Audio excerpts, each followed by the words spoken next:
All right. So once again, good afternoon, everyone. A pleasant, I would say, very sunny afternoon, Wednesday afternoon to everyone. We warmly welcome everyone to today's contract signing ceremony. So we are very honored, our ceremony. We are honored by the presence of our guests, partners, and members of the media who have joined us for this significant occasion. So again, thank you so much, everyone, for your time. At this point, we would like to acknowledge the representatives. We will begin with Miss Universe Philippines. We have Executive Vice President, Mr. Voltaire Taya. We also have our CEO and President, Mr. Jonas Gapu. From Activa Crystal Palace Inc., we have our General Manager here, Miss Arnie Marquez. We also have our Board of Director, Miss Marisa Rafael. Last but definitely not the least, Miss Universe Philippines Official Event Stylist, we have Mr. Tay and Dan. Love the energy. All right, once again, let us give our signatories a round of applause. There you go. We will now proceed to the contract signing. So this symbolizes the mutual commitment of both parties and seals the partnership, reflecting their shared goals and collaborative vision.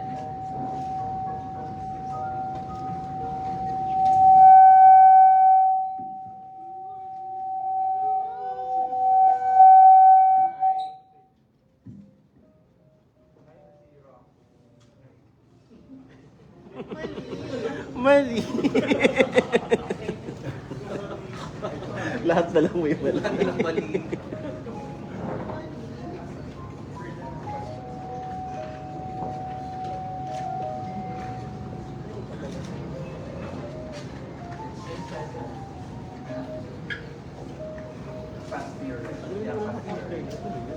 Exchange papers, yes. There you go.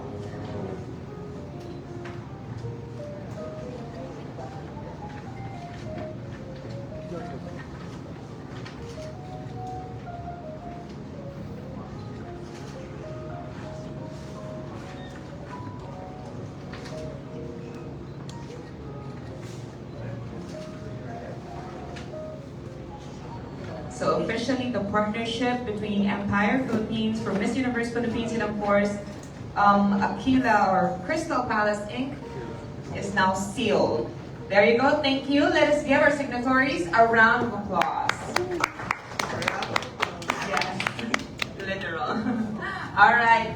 This time around, we will now open the floor for, of course, a question and answer session with members of the media. So members of the press may now ask their questions. Okay. Noli. Noli. Noli pa rin yun.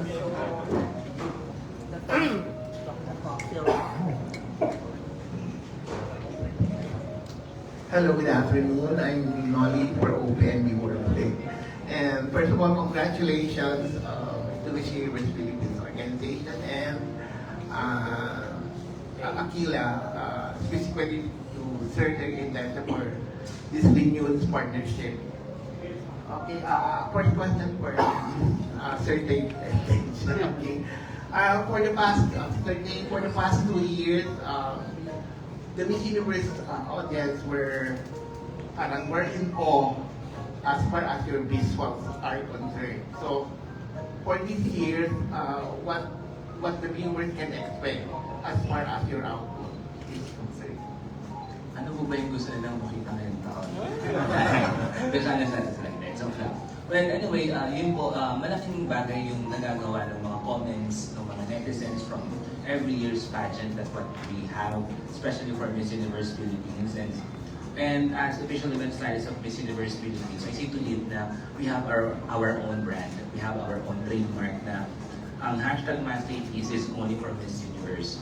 And yung mga specific designs at what I do every time from the press presentation, which is coming in a few days. So makikita niyo naman po yung mga bago namin na execution po when it comes with the styling, not only for the styling of the reception and the venue, also for the staging. of the pageant po. Yan po, so it's more on modern. Yan, so lalabas natin medyo AI for this year para mas maganda po. Okay, follow-up question lang. For 2026 edition ba, yung gagawin nyo, may susunod pa kayong team or you have may pwede ka na gawin yung gusto mong Well, what I really love working with Miss Universe Philippines is every time binibigyan nila ako ng freedom to execute my design. No, of course, with the approval of the operations with the President and Sir Jonas and the operations of Miss Universe. Pero yun po yung tiwala na binibigyan nila sa akin every year is talagang masarap kasing pakiramdam as a stylist na hindi ma-hold yung imagination ko for every concept that I will do from time to time po. So yun po, yung ginagawa natin. It's #Masterpiece and collaboration of MUPH. Thank you so much. Welcome po. Congrats again. Thank you po. Thank you po. The next question,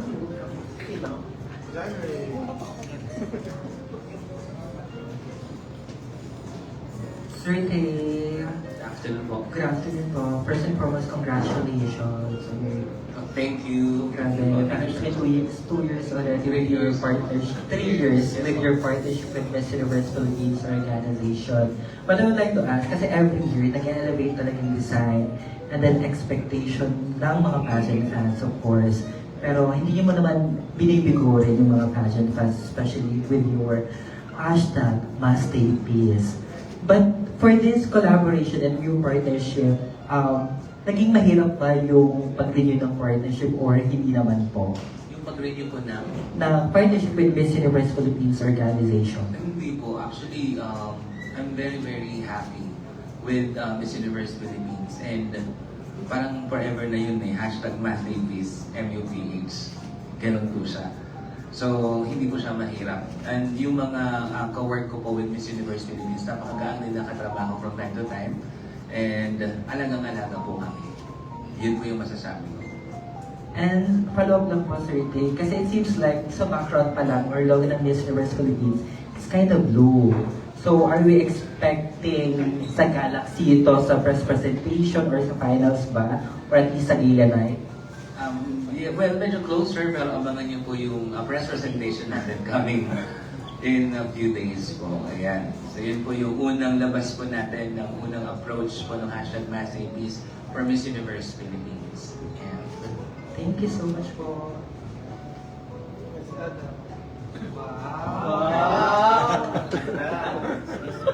Hi, Sir Tay, Mama Shay, Sir Voltaire, Good afternoon. and Miss Arlie, and Miss Marissa. I've got 2 questions. The press presentation is upcoming and we're all very excited to attend it. I wonder, kasi last year, di ba, you transformed the ballroom of Makati Shangri-La into a white locks affair. This year, how will you transform City of Dreams into a spectacular venue for this much-awaited, but yet again, much-awaited press event? Siguro, kung alam niyo yung Nebula, it's medyo closer into that particular one. So cosmic? Yeah, something like that. So, abangan niyo po, malapit na, ilang araw na lang. So, yun. So, yun yung hint na ano natin for the stage and for the backdrop that we are about to do for the staging of the press presentation of Miss Universe po. Yeah. And this is, I believe this is, like you said earlier, this is your 3rd year in partnership with Miss Universe Philippines. I'm just curious to ask, ano po yung challenges? Have you encountered challenges in becoming the overall event stylist of Miss Universe Philippines, and how were you able to overcome it, kung meron man? Yung Well, mga inside stories. sa challenge po, no. Kasi po, I've been in the event industry for 20 years and we know a lot of what to do, especially pag may mga ganyan, mga troubleshooting and all. And the fact po ng Miss Universe Philippines organization is supporting us, I don't think so namang may experience namin yun. So kami po actually nagbibigay ng guidance sa MUPH kasi nga po we've been in the events, we've been in the industry for how many years. So pag may mga ganyan po, sila din po yung mag-assignment is kung ano po yung kailangan, paano natin gagawin ng solusyon yung mga bagay na kailangan natin gawa ng solusyon. Pero sa experience ko po with MUPH, hindi pa namin siya na-experience talaga. Kahit isang beses po. Wala po kaming ganun. We're always perfect every time we have it. So, ganun ka-smooth yung relationship? Sobra. As in, wala po talaga kaming na-experience na ganyan sa mga events po natin. Thank you so much, and we can't wait to how you will transform the whole world from the 60s. City of Dreams po. Hashtag Nebula. Abangan natin. Thank you. Hi, good afternoon po, Christian from the afternoon. Certainly, what is the secret for sustaining a partnership with Miss Universe Philippines? Kasi po, it's a very, I would say, it's a very important partnership, especially every year there are showcasing the beauty of a Filipina and also the women empowerment and the themes that they've been also promoting each year. So each year you're able to maintain a partnership with them. So what's the secret for sustaining? The secret is kailangan mahal mo din yung organization. So that's one thing.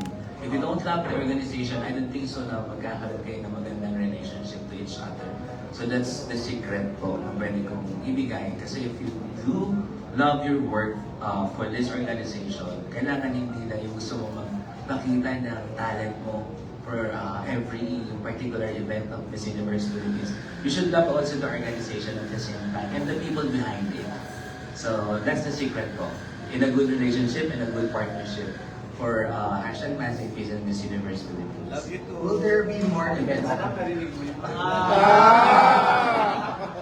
You should love the organization. That's one thing. Kasi po, if you will love them, they will love you also. Ganun lang po. Hindi tayo, kung hard tayo sa organization, do you think yung organization will love you? I don't think so. Pero yun po, sa experience namin, wala eh. Hindi talaga na-experience yun. Ever since. Yun po. Tama man. Hindi ba yun, Adam? For the Aquila Palace Expo, will there be events also from Miss Universe Philippines to be held in the... Yes, actually we're planning. We're planning to have a major event also this coming soon. So magkakaroon kami ng teaser for that. Kung ano po yung event na gagawin pa namin doon. Sa bagong events place ng Aquila Crystal Palace Corporation po. We're saying na Maragay and rin po. Yeah. So it's the biggest property. It's a 12-hectare property. So yun po. So I think one of the events, yun po, soon. Yeah, we will unveil it po. Hello, good afternoon. My question is for Mama Jean. Oo.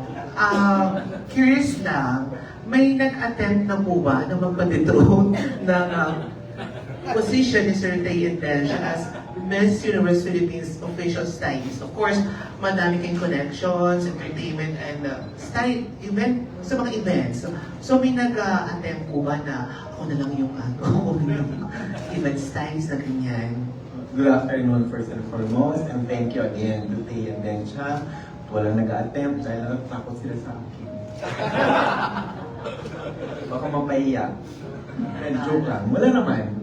I think we have good relations with Tay and we don't have any... we're not open to others because no one is also asking actually. Not naman no one is asking, but I just told Borge, like, don't entertain na lang anyone. So, I don't know if someone connected with them, but like with me, in terms like, for example, with me and Voltaire, parang wala namang lumalapit. So, Thank you, So, more years to come. So, thank you so much. Any question, guys? Mami Ten. And then?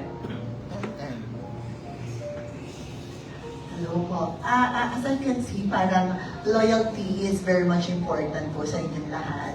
From our mga sinasabi po noon until now sa ating Massive Peace.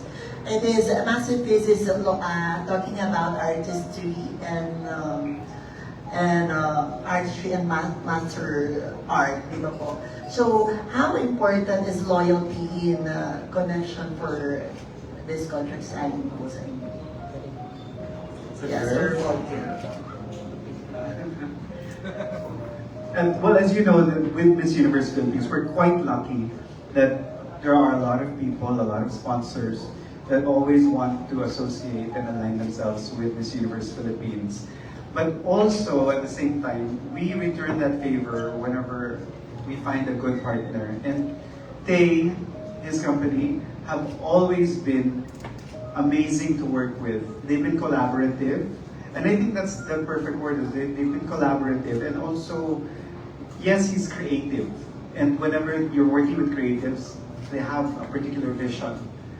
But the great thing is, he doesn't make it just about himself. He also makes it about, hey, what does the org want, or what do they want? Because in the events industry, and he's dealt with so many clients, for weddings, or whatever company events, no matter how creative you are, if you don't know how to work with people, and if people don't want to work with you, you are not going to be in the business for so long. And I think that's one of the best things about Tay, is that he's a good person, and they're good people.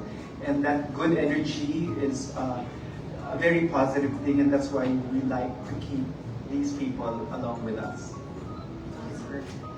Tay, how does it feel for you that you are getting a lot of appraisals from our... Mas masarap po magtrabaho syempre. Kagaya mo na sinabi ko kanina ma'am, yun yung importante. If you really love your job, hindi lang dapat yung concentrate ka with the styling components that you will do from time to time. You should love also the people behind it, especially the organization. The fact na na-appreciate nila yung trabaho ko, mas lalo pong masarap sa nakiramdam yun eh. So mas lalo po ako mag-work hard for Miss Universe Philippines dahil nakikita ko po na they really appreciate all my works. Not only Sir Jonas, not only Sir Golden, but the people behind the organization. Even from the minimal position of the staff, they know me. And sobrang magagalang sila. Yung respect po for always laging nandoon. So yun po. So I'm very happy and confident po to work every time. And I'm only for Miss Universe Philippines. Yes. Alright, thank you so much to our media partners for your questions. And so, of course, to conclude this program, we will have a photo opportunity. Alright, let's go.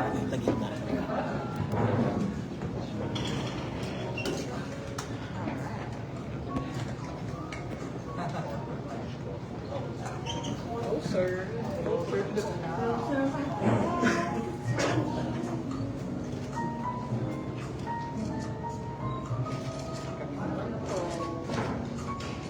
So again, this marks another partnership between Empire Philippines and of course the Viva Crystal Palace Inc. Ito, tawagin Of mo course, dito. with Mr. Tay and Densha. There you have it. Once again, thank you everyone for being part of today's contract signing ceremony. Have a wonderful, wonderful afternoon. Congratulations!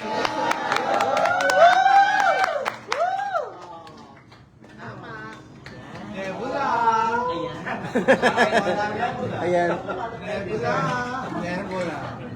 One more. Yes. One more. Here. Here on the side. Here. That's it. Congratulations. Congratulations and good luck with the year of February. Forward in 3 days. Yes.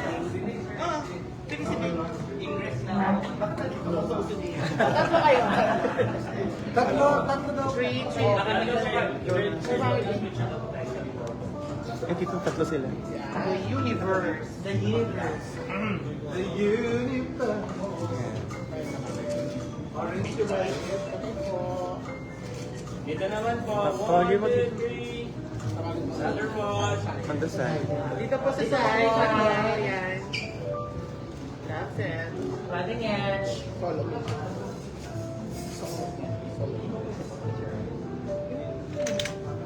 Ano sabi yung ano? Contract sign. Five. Thank you. Thank you. Once again, thank you so much. Solo certain. Solo certain. Certain solo. Certain. Orange is the color of the day. Birthday here. Ay. Birthday here on the side. Sa aba pala yun. Lagi mo